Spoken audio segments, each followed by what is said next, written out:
So good morning everyone. So let's start with the beam analysis using etabs software. So first and foremost, let's read out the question for the given problem. Analyze a continuous beam of span 7 meter having a UDL load of 60 kN per meter from the left span and a point load of 100 kN for the rest of the span, that is 3 meter. So this is a given problem having a total overall span of 7 meter and you have a UDL of about 4 meter, that is 60 kN per meter, and a point load of 100 kN for a span of 3 meter. So let's open the etabs software. So once we go to the file new model, we get a model initialization. So click on using built-in settings. We have built-in settings and then metric SI, Indian, steel design code is IS 800 and concrete is IS 456 2000. Click on OK and then click on grid only option. So first and foremost, we need to define the material properties, add new material. We have a concrete section, that is M20 grade.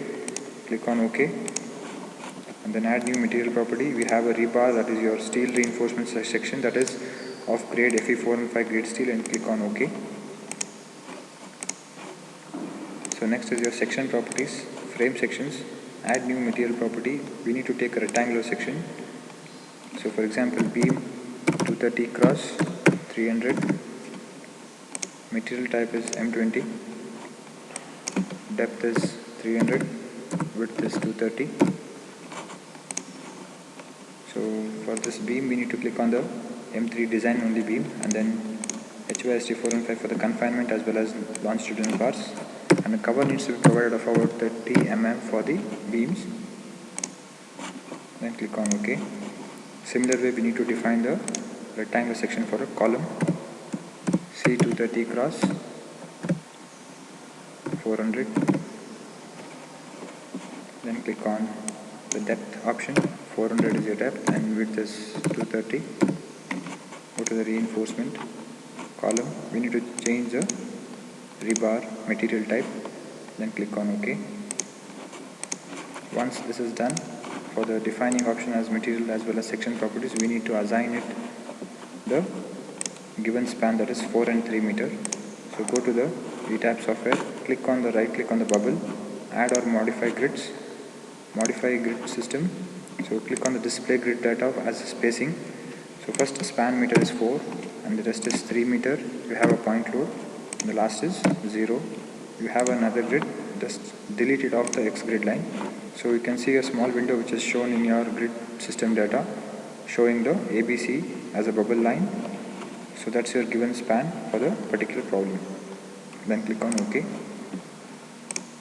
So this is your given span, that is 4 plus 3 is your 7 meter for a simply supported beam.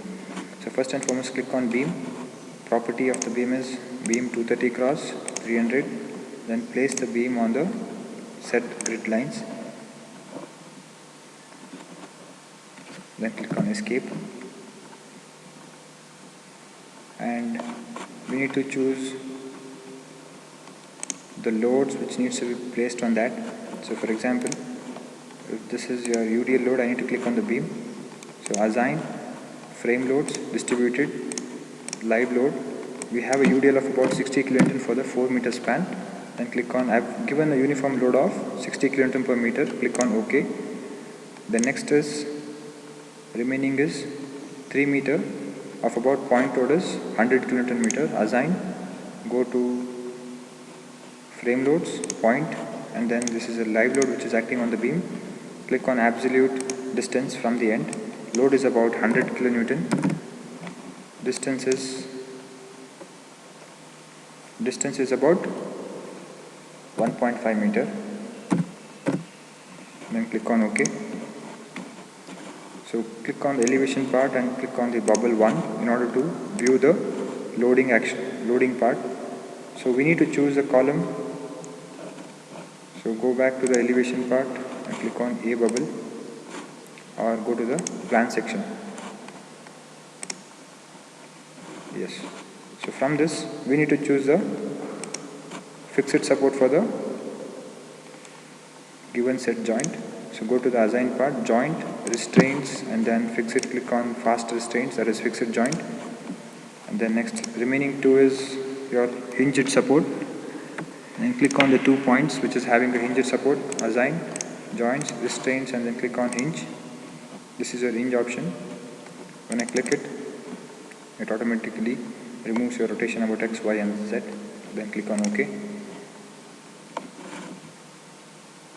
So going back to the elevation part, click on elevation number 1. Now you can observe the hinged as well as fixed portion which is on the beam.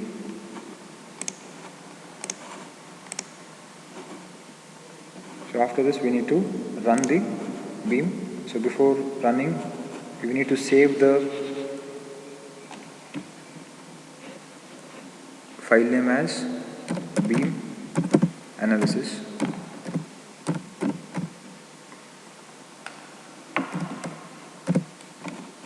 Then click on save.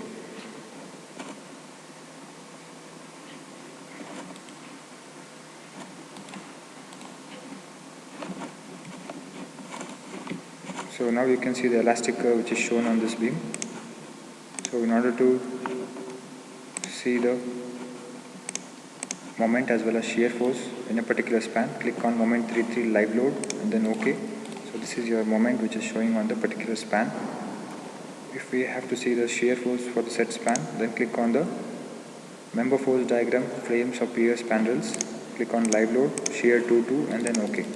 So this shows your shear force and bending moment for the particular set beam and a particular set load. By using this software we can analyze the beam and finding out the bending moment as well as shear force.